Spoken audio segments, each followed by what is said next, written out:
सभी को राम राम।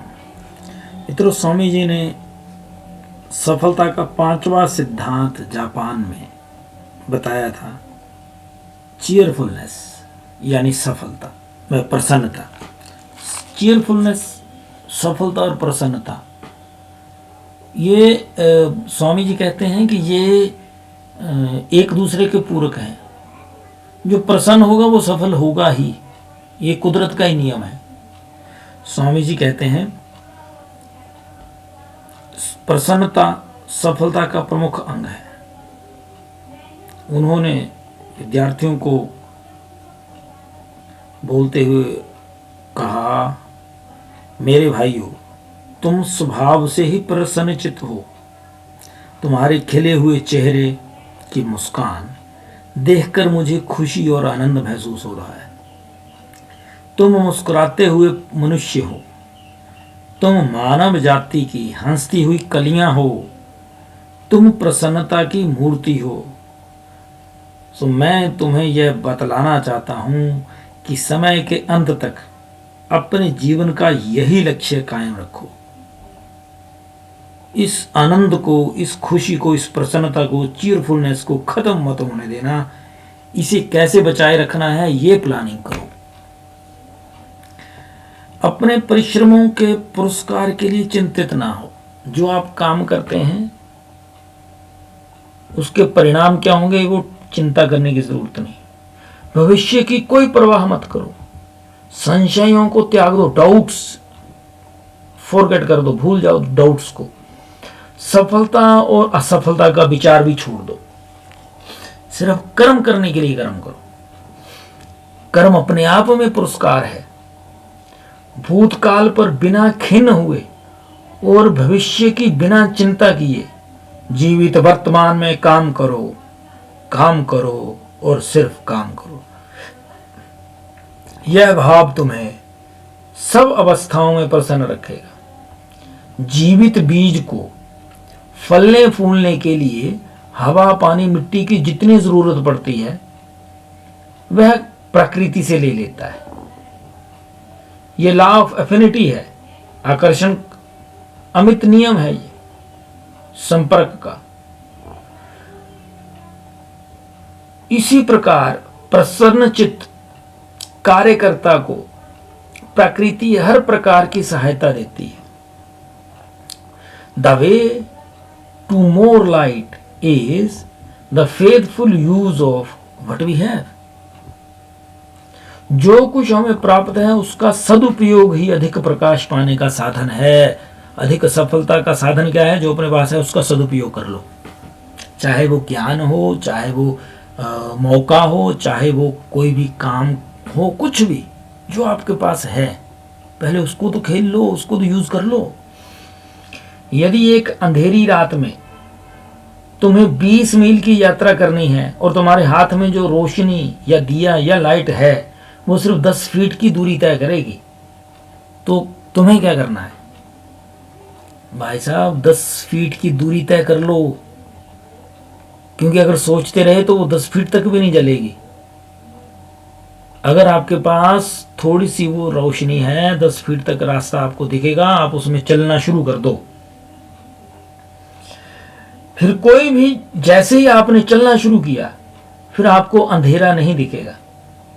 वो प्रकाश पुंज, वो जो रोशनी, वो जो दिया आपके हाथ में होगा वो बुझ सकता है, वो बैटरी समाप्त हो सकती है, लेकिन आपका रास्ता अंधेरे से भरा हुआ नहीं दिखेगा, क्योंकि आपने चलना शुरू कर दिया। इसी तरह किसी वास्तविक या उत्सुक कार्यकर्ता को एक आवश्यक नियम के अनुसार अपने मार्ग में कहीं भी अंधेरी भूमि नहीं मिलती। बड़ा महत्वपूर्ण वाक्य है।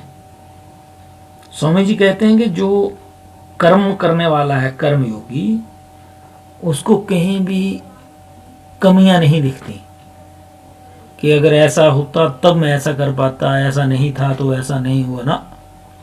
वो अगर अपने प्रगति पथ पर चलता है तो फिर वो उसको सब कुछ मिलता है उसको, क्योंकि कुछ दिखता ही नहीं और सिवाय अपने कर्म के, अपने रास्ते के।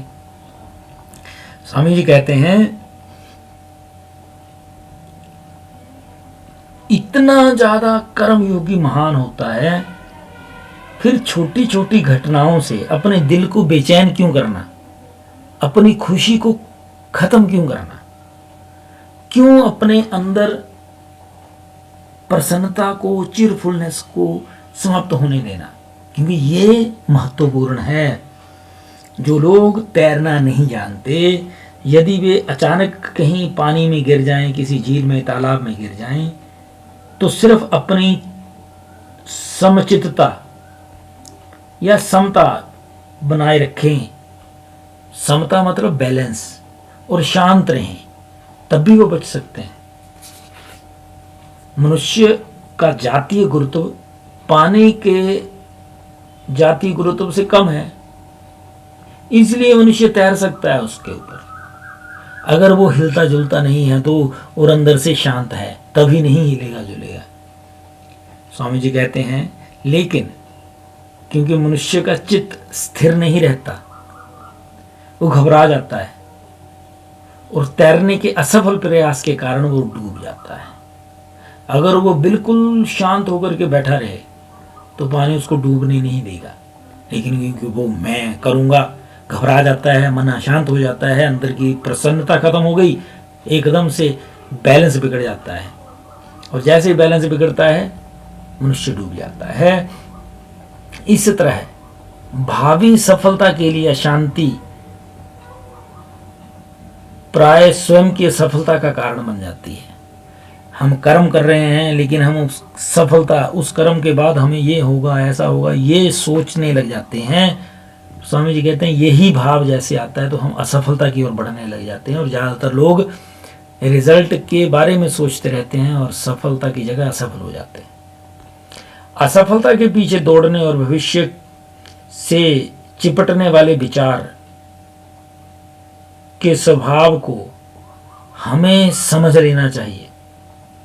वह ठीक वैसा ही है जैसे मनुष्य अपनी छाया को पकड़ना चाहता है। छाया को पकड़ने की कोशिश करने वाला मनुष्य जितना मर्जी छाया के पीछे भागता रहे, छाया कभी उसके हाथ में नहीं आएगी। लेकिन जैसे ही छाया की तरफ आप पीठ कर दें और अपना मुंह सूर्य की तरफ कर दें, तो आप देखेंगे वही छाया आपके पीछे आने लग गई है। आप दौड़ते जाएं, छाया पीछे पीछे दौड़ेगी। पहले आप छाया के पीछे दौड़ रहे थे, अब छाया आपके पीछे पीछे दौड़ेगी। ज्यों ही तुम सफलता की ओर अपनी पीठ फेरते हो, अर्थात तुम परिणामों की, रिजल्ट्स की चिंता नहीं करते हो, ठीक उसी समय तुम अपने कर्म में पूरी तरह एकाग्रचित हो जाते हो। और जैसे ही एकाग्रता, कंसंट्रेशन आई, ध्यान आपका पूर्णतः कर्म में चला गया, सफलता आपके पीछे पीछे आनी शुरू हो जाती है, दौड़ने लगती है छाया की तरह। इसलिए सफलता का अनुसरण करने की जरूरत नहीं। सफलता को अपना लक्ष्य ना बनाओ। देखो, अगर आप सफलता की तरफ ध्यान देंगे तब आप उसे प्राप्त नहीं कर पाएंगे। जब आप सिर्फ कर्म की ओर कंसंट्रेट होंगे, सफलता अपने आप आनी शुरू हो जाएगी। किसी न्यायालय में देखिए, किसी न्यायालय में एक जज साहब हैं। अब जज साहब हैं तो जज के सेवादार भी हैं, आवाज लगाने वाला है, वकील है, चपड़ासी है, और काफी लोग होते हैं। अब जैसे ही जज अपनी कुर्सी के लिए बढ़ता है, आगे बढ़ता है, रूम में आया और कुर्सी पे बैठा, वैसे ही ये सारे लोग आ जाते हैं। ऐसा नहीं करना पड़ता जज को कि भाई मेरा चपड़ासी आ जाओ, फलाना वकील आ जाओ, ऐसी आवाज नहीं लगानी पड़ती। जैसे ही जज आता है, जज बैठता है, सारे लोग उपस्थित हो जाते हैं। ठीक वैसे ही प्यारे मित्रों, यही बात है। बड़ी प्रसन्नता से अपने कर्तव्य का पालन करते रहो, और सफलता के लिए तुम्हें जो कुछ भी आवश्यक होगा, प्रकृति तुम्हारे पैरों में आकर रख देगी। ये प्रकृति का नियम है।